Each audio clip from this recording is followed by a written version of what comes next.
കുട്ടികൾക്ക് ദുനിയാവിനോടുള്ള ഹുബ്ബ് വരാതെ ഉപ്പയും ഉമ്മയും ശ്രദ്ധിക്കണം. അവന്റെ കൂടെയുള്ള എല്ലാവരോടും സോഫ്റ്റ് വർത്താനം പറയാൻ പഠിക്കണം. സോഫ്റ്റ് വർത്താനം, ആഠ്യത്തിന്റെ വർത്താനം ഉണ്ടാവരുത്. അതുകൊണ്ട് നിങ്ങൾ കണ്ടിട്ടില്ലേ, ചില നല്ല ആജിക്കന്മാരൊക്കെ തന്നെയായിരിക്കും. അവർ സ്ഥാപനത്തെ സഹായിക്കും, അവരതിനനുസരിച്ചിട്ട് ഉസ്താദുമാരെയും ഹൈറായ കാര്യത്തെയും ചാരിറ്റിയും ഒക്കെ നല്ലോണം നടത്തും, സഹായിക്കും. ശരി, നല്ല പ്രമാണിമാരായ നല്ല മനുഷ്യന്മാർ. പക്ഷേ അവർ മരിച്ചു കഴിഞ്ഞാൽ അവരുടെ മക്കളെടുത്ത് കളക്ഷനോയൊക്കെ നോക്കി ചെയ്യാം. സാഹിത്യത്തിൽ പിശു കാണിക്കും. അവര് ഇക്കണോമിക്കലി കുറച്ച് ക്രൈസിസ് ആണ്, ഫിനാൻഷ്യലി കുറച്ച് പ്രോബ്ലംസ് ഉണ്ട്, ബിസിനസ് കുറച്ച് ഡള്ളാണ്. ഇത് പിശുക്കിന്റെ ഇംഗ്ലീഷാണ്, സാഹിത്യത്തിൽ പറയണവര് കടകള്.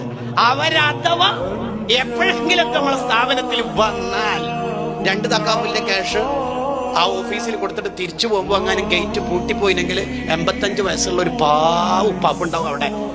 പണ്ട് ഉപരി കുവൈത്തിലോ ഖത്തറിലോ ഒമാനിലോ ജോലി ചെയ്ത 36 കൊല്ലം, പിന്നെ വീടുമായി മക്കളൊക്കെ കെട്ടിച്ച